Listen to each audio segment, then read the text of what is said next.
ବନ୍ଦେ ମାତରମ୍। ଏହି ସୁନ୍ଦର ଶୁଭ ସକାଳର ପ୍ରଥମ ଅଧିବେଶନକୁ ଆପଣମାନଙ୍କୁ ସାଦର ସପ୍ରେମ ସ୍ୱାଗତ ଏବଂ ପ୍ରଣାମ। ଆଜି ଆମେ ଆଲୋଚନା କରିବାକୁ ଯାଉଛନ୍ତି ଦେବଦେବୀଙ୍କର ପୂଜା ଉପାସନା। ଗୋଟେ ସୁନ୍ଦର ସବଜେକ୍ଟ ବିଷୟବସ୍ତୁ। ଅନେକ ସମୟରେ ଆମେ ଏ ପ୍ରଶ୍ନ ମଧ୍ୟ ଆମ ମନକୁ ଆସେ, ପ୍ରଶ୍ନ ମଧ୍ୟ ପଚରା ଯାଏ ଯେ ଆମେ ଦେବଦେବୀମାନଙ୍କୁ ପୂଜା କରୁଛନ୍ତି, କେମିତି ପୂଜା କରିବା। ମା ଶ୍ରୀ ଅରବିନ୍ଦଙ୍କ ପାଖକୁ ଆସିଲା ପରେ, ପାଠଚକ୍ରରେ ଜଏନ୍ କଲା ପରେ ପୂଜା କରିବା ଆବଶ୍ୟକ ଅଛି କି ନାହିଁ, କେଉଁ ଦେବଙ୍କୁ ପୂଜା କରିବା, କେଉଁ ଦେବଙ୍କୁ ପୂଜା କରିବା ନାହିଁ, ହାୟର ଗଡ୍, ଲୋୟର ଗଡ୍, ଡିଭାଇନ୍, ଏମିତି କେମିତି କ'ଣ, ଏଇ ବିଷୟରେ ଅନେକ ପ୍ରଶ୍ନ, ଗୋଟିଏ ନୁହେଁ, ଏମିତି ଆବହମାନ କାଳରୁ ଅନେକ ପ୍ରଶ୍ନ ଆସୁଛି। ତାକୁ ମା ଶ୍ରୀ ଅରବିନ୍ଦ ମଧ୍ୟ ବିଭିନ୍ନ ପ୍ରକାରରେ, ବିଭିନ୍ନ ଭାଷାରେ, ବିଭିନ୍ନ ସମୟରେ ବୁଝେଇବାକୁ ପ୍ରଚେଷ୍ଟା କରିଛନ୍ତି। ଯାହା ବି ହଉ, ଆମେ ଦେବଦେବୀଙ୍କୁ ପୂଜା କରୁଛନ୍ତି। ମ୍ୟାନ୍ ୱର୍ସିପ୍ ଦ ଅନକ୍ରାଫ୍ଟ।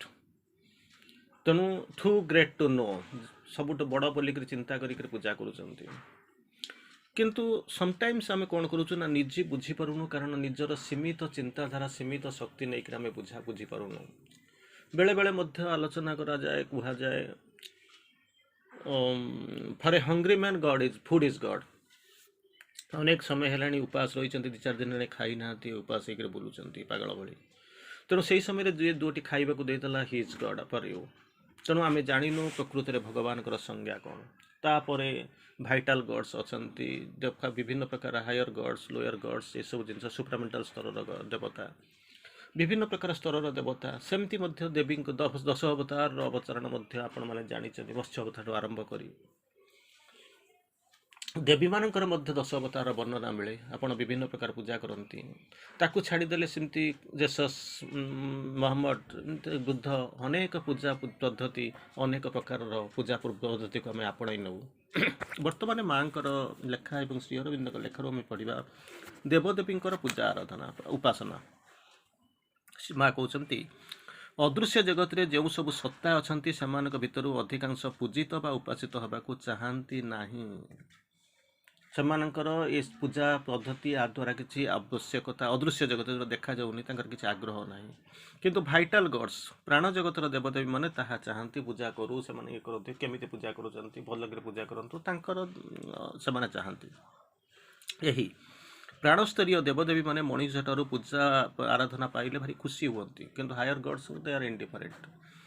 ସେମାନେ କିଛି ବୁଝନ୍ତି ନାହିଁ, କାରଣ ଏହା ସେମାନଙ୍କୁ ବେଶ କିଛି ଗୁରୁତ୍ୱ ଦିଏ। ସେମାନେ ଏପରି ପୂଜି ପାଇଁ ଗର୍ବରେ ଫାଟି ପଡ଼ନ୍ତି ଏବଂ ଭାରି ଖୁସି ହୁଅନ୍ତି। ଏବଂ ଯେତେବେଳେ ସେମାନେ ଦେଖନ୍ତି ଯେ କେବଳ ଦଳ ଦଳ ହେଇକରି ନରନାରୀ ତାଙ୍କୁ ପୂଜା ଆରାଧନା କରୁଛନ୍ତି, ସେତେବେଳେ ସେମାନେ ଖୁବ୍ ସନ୍ତୋଷ ଲାଭ କରନ୍ତି। ଆଉ ମଣିଷର ଟେଣ୍ଡେନ୍ସି ମଧ୍ୟ, ମ୍ୟାନ୍ ୱର୍ସିପ୍ସ ଦ ଅନକ୍ରାଫ୍ଟ। ତେଣୁ ସେମାନେ କ'ଣ କରନ୍ତି, ଛୋଟ ବଡ଼ କ'ଣ କେଉଁ ସ୍ତର ଏସବୁ ବୁଝନ୍ତି ନାହିଁ, ସେମାନେ ପୂଜା କରିବାକୁ ଚାଲିଯାଆନ୍ତି, ଦଳ ଦଳ ହେଇକରି ଯାଆନ୍ତି, ମା ୟୁଜ୍ କରୁଛନ୍ତି। ତେଣୁ ସେମାନଙ୍କର ପୂଜା ସବୁ ଏମିତି ଚାଲିଥାଏ। ଆଉ ସେ ଯେଉଁ ଭାଇଟାଲ୍ ଗଡ୍, ସେମାନେ ଭାରି ଖୁସି ହୁଅନ୍ତି। ତାପରେ କହୁଛନ୍ତି, କିନ୍ତୁ ଯଦି ତୁମେ ପ୍ରକୃତ ଦିବ୍ୟ ସତ୍ତାମାନଙ୍କ ବିଷୟ ଜାଣିବ, ତୁମେ ଦେଖିବ ଯେ ସେମାନେ ଏସବୁ ପୂଜାକୁ ଖାତିର କରନ୍ତି ନାହିଁ। ପ୍ରକୃତ ଦିବ୍ୟ ସତ୍ତା, ଡିଭାଇନ୍ ବିଙ୍ଗସ୍। ତା ପୂର୍ବରୁ ଗୋଟେ ଶବ୍ଦ କହୁଥିଲେ, ଅଦୃଶ୍ୟ ଜଗତର ଯେଉଁ ସବୁ ସତ୍ତା ଅଛନ୍ତି, ଖାତିର କରନ୍ତିନି। ସେମାନେ ମଧ୍ୟ କାହାଠାରୁ ପୂଜା ପାଇବାକୁ ଇଚ୍ଛା କରନ୍ତି ନାହିଁ, ଚାହାନ୍ତି ନାହିଁ। That is the difference between your vital gods and ଅଦୃଶ୍ୟ ଯେଉଁ ଡିଭାଇନ୍ ବିଙ୍ଗସ୍। ଡିଭାଇନ୍ ବିଙ୍ଗସ୍ ସେମାନେ ପୂଜାପୂଜି ସହିତ ସଂପୃକ୍ତ ନୁହନ୍ତି, ସେମାନେ ପ୍ରତି ମାନେ ଲିଷ୍ଟ କନସର୍ନ। କିନ୍ତୁ ଭାଇଟାଲ୍ ଗଡ୍ ସେମାନେ ଖୁସି ହୁଅନ୍ତି, ଲୋକମାନେ ପୂଜା କରନ୍ତି, ସେମାନେ ଚାହାନ୍ତି, ଏସବୁ ଜିନିଷ ଚାହେଁ ନା। ଏହା ସବୁ ଆଦୌ କୌଣସି ବିଶେଷ ଆନନ୍ଦ ଦେଇପାରେ ନାହିଁ। ଏକ୍ଜାମ୍ପଲ୍ ଦେଉଛନ୍ତି, ଯଦି ସେମାନେ କାହା ଭିତରେ ଏକ ମହତ୍ ଉଦ୍ଦେଶ୍ୟ ଦେଖିପାରନ୍ତି, କିମ୍ବା ଏକ ସୁନ୍ଦର ଭାବ ଦେଖିପାରନ୍ତି, କିମ୍ବା କାହା ଭିତରେ ସେମାନେ ଯଦି ନିଃସ୍ୱାର୍ଥପରତା କିମ୍ବା ଆବେଗ ଦେଖନ୍ତି, କିମ୍ବା ଉନ୍ନତ ଉତ୍ସାହଟିଏ ଲକ୍ଷ୍ୟ କରନ୍ତି, କିମ୍ବା ଏକ ନିର୍ମଳ ଆନନ୍ଦ, ଏକ ଆଧ୍ୟାତ୍ମିକ ଆନନ୍ଦ ଦେଖନ୍ତି, ସେମାନେ ପୂଜା ଉପାସନା ପ୍ରାର୍ଥନା ଅପେକ୍ଷା ଏସବୁକୁ ଅଧିକ ମୂଲ୍ୟ ଦେଇଥାନ୍ତି। ମାନେ ୟୁର ଡିଭାଇନ୍ କ୍ୱାଲିଟିଜ୍ ଇନ୍ ମ୍ୟାନ୍, ସେମାନଙ୍କୁ ଏସବୁ ଜିନିଷ ବରଂ ହାୟର ଗଡ୍କୁ, ଡିଭାଇନ୍ ସତ୍ତାମାନଙ୍କୁ ଖୁସି ଦିଏ, ସେମାନେ ଖୁସି ହୁଅନ୍ତି। କିନ୍ତୁ ଭାଇଟାଲ୍ ଗଡ୍ସ ଏ ପୂଜା ପଦ୍ଧତି ଆରି ଭିତରେ ସନ୍ତୁଷ୍ଟ। ମା ପୁଣି କହୁଛନ୍ତି, ଭାରି ଟୁୱାର୍ड्स द एंड भारी सुंदर भाव कहते मु तुमको निश्चित भाव एक गुरुत्वपूर्ण कथा कहूँ तुम्हें जदि सतरे कौन एक देवता को गोटे विमान बा खटुली उपर बसई रख नॉर्मली आप करती घर भितर गोटे विमान करेंगे खटुली करेंगे बहु कष्ट गोटे सेपरेट रूम करेंगे जदि रख एवं से नाना विधि पूजा आराधना कर सारा पर्यंत तांको सेठारे बसाई रख तेबे बेस कौतुकपूर्ण दृष्टि तुम पूजा उपासना को रीति को से लक्ष्य करेंगे केमिति रखुच केमिति गाधई दौच केमिति फूल सजौच केमिति शेष पर्यंत कौ मेथड रे प्रोसेस रे पूजा करुच से माने सब लक्ष्य करेंगे किंतु यह कौन प्रकार संतोष देवे ना कारण ये सब मनीष कौन देवे आपण जो पूजार जहाँ दौरान सी सब तंकरी फूलटा तोली आणिक दे दौरान फूल तो तांकर बरं बाहर फुटिले सब जिन भ्रमर आसुँच सब जिन फूल भी दे सारी आम आणिक कौ बहादुरी नवा गोटे सल्फर देकर आम सब तैयारी करुचु धूपटे जलाऊँ केत पैसा देकर से पैसा भी तैयारी कला बेला सल्फर तैयारी कर जलाऊँ जो दिवासिली आनी जाऊँ जो ऑक्सीजन साहाଯ୍य करुँ सी तेणु खुशी हबार कौन अच्छी हजि जा गोटे लोक आपंकर गोटे जिनस नहीं जाता से आनी फेरे दूसरी कौन खुशी तो कौन खुशी मोरी जिनसा मत फेर लुचेलु मत जानी खुशी हबार कौन अच्छी ठीक से भाया सबुजाक जिनस मोहरी धन मत दे मझे मैत्र बोलाई तेणु तैक खुशी हबार कौन अच्छी से लक्ष्य करते ना कि भाइटाल कार्ड जी पाइबा कथा नुहे से भारी खुशी अच्छा जहाँ हूँ अंत आणिक गोटे किसी देते तेणु यह निश्चित से कौन प्रकार ए खुशी हेबे ना संतोष देव ना कि आदौ देव ना ए निश्चित आदौ देव ना तुम्हें पूजा द्वारा कौन प्रकार तोषामद तोषामद से पाती ना खुशी हुंती ना कि गौरवान्वित हुंतु ना से कौन प्रकार खुशी नुहति कारण आपणकर फूल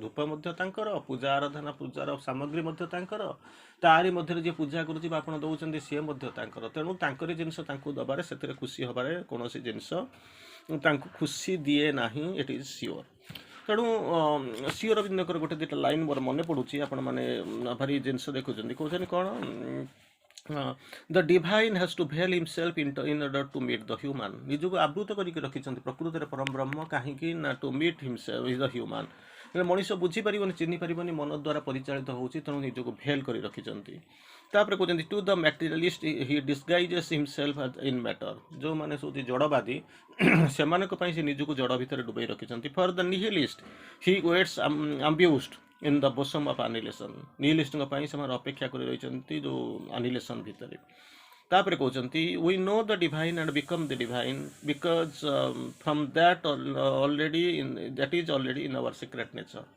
तेणु से डिवाइन को हेई जीवा डिवाइन को डिस्कवर करवा डिवाइन को मैनिफेस्ट करवा डिवाइन को हेई उठा ताहा होची कथा attainment of god is the sole object of all human effort आमको देवता हवा पड़ो तेणु आम जा देवता को पूजा करुचु he is compelled to be what he is not जहाँ नुह ता हाँपाई बाध्य obeys the inconscience he had come to rule निश्चेतना को शासन करने को आसी बर्तमान निश्चेतना द्वारा शासित होती and sings in matter to fulfil is soul आत्मा को परिपूर्ण करने जाकर जड़ भर रोचे भगवान स्पार्क रोचे आपण भितर सोल साइकिंग होकर रही ताकू छाड़िक आपण कौन कर कस्तूरी मृग भली एड़े तेड़े बुलूँ शेष को मरुँच चिंता कर देखा भगवान आमरी भितर अच्छा तेणु पुणी श्री अरविंद कहते भारी सुंदर भाव में कहते माने बुझेबा चेष्टा करुँच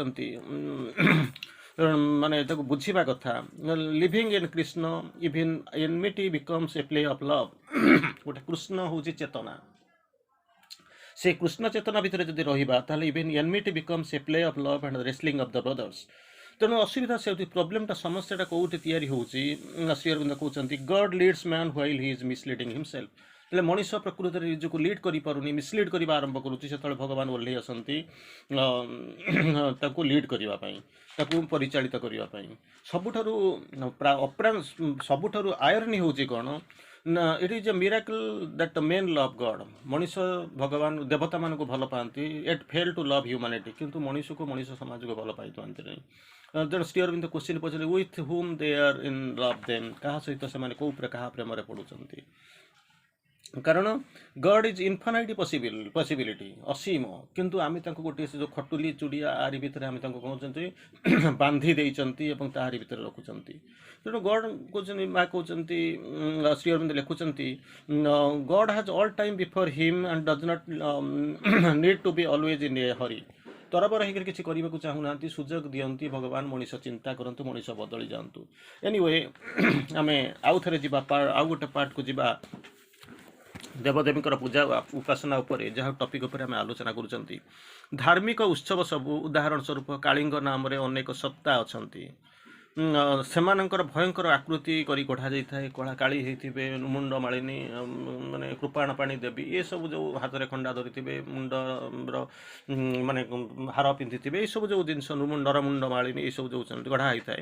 ଅନେକ ମଧ୍ୟ ତାଙ୍କୁ ଗୃହଦେବୀ ରୂପେ ମଧ୍ୟ ନେଇକରି ଘରେ ପୂଜା କରିଥାନ୍ତି। କାଳୀ ଆଉ ଦୁର୍ଗା ଭିତରେ କହୁଛନ୍ତି, ଦୁର୍ଗା ହେଉଛନ୍ତି ଅଯୋନି ସମ୍ଭୂତା।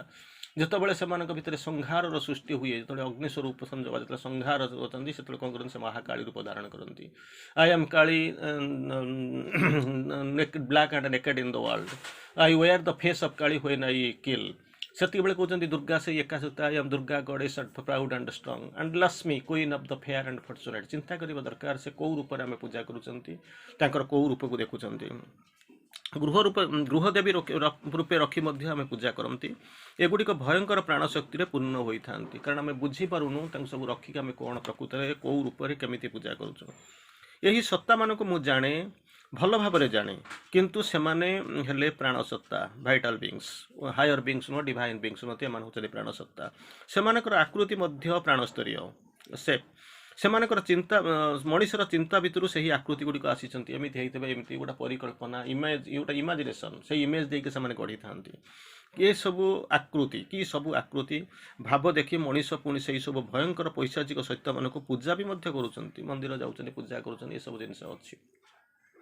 ଏହି ଦେବଦେବୀ ମାନେ ବିଚାରମାନଙ୍କୁ ପୁଣି ସମ୍ମାନ ମଧ୍ୟ ଦିଆଯାଉଛି। ଏହି ସତ୍ତାମାନଙ୍କୁ ପୁଣି ବିଶ୍ୱାସ କରିବାକୁ ହେବ ଯେ ସେମାନେ ସବୁ ଯେଉଁ ବିଶ୍ୱାସ ବି ଅଛି, ସେମାନେ ଏୟା କରିପାରନ୍ତି। ତେଣୁ ତାର ବିଷୟରେ ବହି ଲେଖା ହେଉଛି, ପୂଜା ବି ମଧ୍ୟ ଚାଲିଛି। ଏହି କାରଣରୁ ଏହା ଭଲ ହେବ ଯେ ମଣିଷମାନେ ଯଦି କିଛି କାଳ ପାଇଁ ଏହି ଧାର୍ମିକ ପରିବେଶରୁ ଦୂରେଇ ରହିବେ। ଶ୍ରୀରଞ୍ଜ କୋଟ୍ କରୁଛନ୍ତି, 4ଟି ଲାଇନ୍ ଲେଖୁଛନ୍ତି, ତଳେ ଗୋଟେ ଚେତନା ଥିଲା, ଉପରୁ ଗୋଟେ ଆଲୋକ ଆସିକରି ପହଞ୍ଚିଲା। ଆଲୋକ ଆସି ସେ ଯେଉଁ ତଳେ ଥିଲା ଦେଖାଯାଉନଥିବା ଚେତନାଟାକୁ ଆଲୋକିତ କରିଦେଲା। ସକାଳୁ ଉଠିକରି ଯାଇକରି ଯେମିତି ଆପଣ ହଠାତ୍ ଦେଖନ୍ତି ଗୋଟେ ଗଛ ମୂଳେ ଗୋଟେ ମାନେ ଇଏ ସିନ୍ଦୁର ଦିଆ ହେଇକି ଥିବ, ପଥର ଖଣ୍ଡେ ଥୁଆ ହେଇଥିବ, ତାକୁ ଆପଣ ଦେବତା ବୋଲି କୁହନ୍ତି, ସେଠି ମନ୍ଦିର ତିଆରି କରନ୍ତି, ଚାନ୍ଦା ଆଦାୟ କରନ୍ତି, ତାଳ କୀର୍ତ୍ତନ କରିବା ଆରମ୍ଭ କରନ୍ତି। ଠିକ୍ ସେଇଭଳିଆ କଥା। ତେଣୁ ତଳର ଚେତନାକୁ ଉପରର ଜ୍ୟୋତିଟା ଯଦି ଆଲୋକିତ କରିଦେଇକି ଥିଲା ପରେ ଲୋକ କ'ଣ କଲେ, ସେ କିଏ ସେ ଆଲୋକିତ କଲେ, ସେ ସତ୍ୟକୁ ଭୁଲିଗଲେ, କିନ୍ତୁ ସେଇ ଯେଉଁ ଆଲୋକିତ ହୋଇଥିବା ଚେତନାଟାକୁ ବସିକରି ପୂଜା କଲେ। ଖାଲି ପୂଜା କଲେ ନାହିଁ, ଗୋଟେ ବିରାଟ ମନ୍ଦିର ତିଆରି କଲେ, ତା ଭିତରେ ଗୋଟେ ମୂର୍ତ୍ତି ତିଆରି କଲେ, ତାକୁ ପୂଜା କଲେ ଏବଂ ଅନ୍ୟମାନଙ୍କୁ ଡାକିଲେ ଆସିକରି ପୂଜା କରିବା ପାଇଁ। ତେଣୁ ତଥାପି ମଧ୍ୟ କିଛି ହେଇଯାଏ, କାରଣ ସମଥିଙ୍ଗ ଇନୱାର୍ଡ ୱାଜ୍ ହାର୍ବର୍ଡ ଦେୟାର, କିଛିଟା ହେଇଥାଏ, କିନ୍ତୁ ସେଠି ଏହାର ହେଉଛି ସାଧାରଣ ସ୍ତରରେ, ଭାଇଟାଲ ସ୍ତରରେ ନୁହେଁ, ହାୟର ଗଡ୍ଙ୍କ କେସ୍ରେ କିଛିଟା ହେଇଥାଏ। ତେଣୁ ଏ ଭୟାବହ ପରିବେଶ ଏବଂ ଏକ ଅନ୍ଧ କୁସଂସ୍କାରଗ୍ରସ୍ତ ଆତ୍ମସମର୍ପଣ, ଯାହାଫଳରେ କି ବିରୋଧୀ ଶକ୍ତିମାନେ ଏସବୁର ସୁଯୋଗ ନେଇଥାନ୍ତି। ତାଙ୍କୁ ଡାକି ଡୁକିକରି ଆଣିକରି ପହଞ୍ଚି, ଯେମିତି ସାପକୁ ଡାକିକରି ଆଣିକରି ଘରେ ରଖିବା, ସେଇଭଳିଆ ଜିନିଷ ହେଉଛି। ସନ୍ତ୍ରାସବାଦୀକୁ ଆଣିକି ନେଇକରି ଘରେ ରଖିଲେ ସିଏ ତ ନିଜେ ମାରିବ, ପୋଲିସ ମଧ୍ୟ ଆପଣଙ୍କୁ ଗୋଡ଼େଇକି ଧରିବ। ତେଣୁ ଏହି ପ୍ରକାର କୁସଂସ୍କାର ଭିତରୁ ମୁକ୍ତି ପାଇବାର କିଛି କାଳ ଲାଗି ଏହାକୁ ଅସ୍ୱୀକାର କରିବା, ନିଶ୍ଚିତ ଦୃଢ଼ ପଦକ୍ଷେପ ନେବାର ନିଶ୍ଚିତ ଅପରିହାର୍ଯ୍ୟ। ଏକଥା ସତ୍ୟ ଯେ ଯେତେବେଳେ ଜଣେ ଏସବୁ ପରିବେଶ ଭିତରୁ ମୁକ୍ତି ପାଇବ, ସେହି ପୈଶାଚିକ ପ୍ରାଣସତ୍ତାଙ୍କ ନିକଟରେ କୁଶ୍ଚିତ ଆତ୍ମନିବେଦନରୁ ବିରତ ହେବ, ସେତେବେଳେ ଯାଇ ପ୍ରକୃତିରେ ଆଧ୍ୟାତ୍ମିକ ଚେତନା ଭିତରକୁ ସେ ପ୍ରବେଶ କରିବ। ଶ୍ରୀ ଅରବିନ୍ଦ ମଧ୍ୟ ଗୋଟେ ସୁନ୍ଦର ଭାବରେ କହୁଛନ୍ତି, ପରାକ୍ରମ ଏମିତି ଏକ ଅନନୋନ୍ ଗଡ୍, ଯାହାଙ୍କ ପାଇଁ କୌଣସି ମନ୍ଦିର ତିଆରି ହେଇନି, କୌଣସି ୱର୍ସିପ୍ ମଧ୍ୟ ତାଙ୍କୁ ପୂଜା ମଧ୍ୟ ଦିଆଯାଏନି। ୟୁନିଭର୍ସ ହେଉଛି ତାଙ୍କର ଅଲ୍ଟାର, ଏକ୍ଜିଷ୍ଟାନ୍ସ ହେଉଛି ତାଙ୍କର ପୂଜା। ତେଣୁ ଆମକୁ କ'ଣ କରିବାକୁ ପଡ଼ିବ, ଯେଉଁ କହୁଛନ୍ତି ଜପ, ଏଇସବୁ ଜପ, ଧାର୍ମିକ କ୍ରିୟାକର୍ମ, ଯେଉଁ ଧର୍ମ ଏସବୁ ଜିନିଷ କରେ ଉପରେ କୃଷ୍ଣ ହେଉଛି, ମା କହୁଛନ୍ତି ସେଇ ସବୁ କର୍ମ ଯଦି ତୁମକୁ ସହାୟକ ହେଉଥାଏ ତାହାପରେ ଭଲ କଥା, ଯଦି ତାହାର ସହାୟତା କରୁନଥାଏ ତେବେ ଏସବୁ କରିବା ମୋଟାମୋଟି ଆପେକ୍ଷିକ ବିଚାର, ଯଦି ଚିନ୍ତା କରନ୍ତୁ କ'ଣ ହେବ, ଏକବାର ରିଲେଟିଭ୍। ତେଣୁ ପ୍ରଭାବ, ଯେତିକି ପ୍ରଭାବ ତୁମେ ମଧ୍ୟ ସେଥିରେ ବିଶ୍ୱାସ ରଖିଛ, ସେଇ ଅନୁପାତରେ ତା'ର ମୂଲ୍ୟ ତୁମେ ପାଇବ ଏବଂ କରିବ। ଏକାଗ୍ର ହେବାରେ ଯଦି ସାହାଯ୍ୟ କରୁଛି ଭଲ କଥା, ନହେଲେ ଦରକାର ନାହିଁ। ଯଦି ମୁଁ କହିବି ମନ୍ଦିର କିମ୍ବା ଗିର୍ଜାକୁ ସପ୍ତାହରେ ଥରେ ଯିବି, ଏ ପ୍ରାର୍ଥନା କରିବି, ଏସବୁ ଜିନିଷ ହେଲେ ମୋର ଗୋଟେ ଚମତ୍କାର ଫଳ ପଡ଼ିବ, ଏହା ହେଉଛି ଅନ୍ଧବିଶ୍ୱାସ।